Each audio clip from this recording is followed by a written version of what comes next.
Я лично тоже много чем занимаюсь, блогерством теперь вот уже, и озвучиванием, и пытаюсь тоже немножечко сниматься, чуть-чуть совсем дубляж засасывает по самые гланды. Я вообще не понимаю, как у тебя удалось, как тебе удалось сняться в кибердеревне. Это же столько времени. Я режиссер бы. Я мало сплю, слышите? Я вот смотрю на режиссера.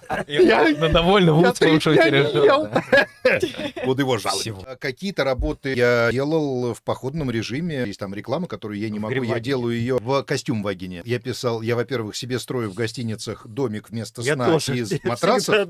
И ладно бы, товарищ, понимаете, это был бы 5-звездочный отель. Нет, это, однозвездочная гостиница. И там ты из этих матрасов с сильным запахом, ты себе строишь какой-то домик.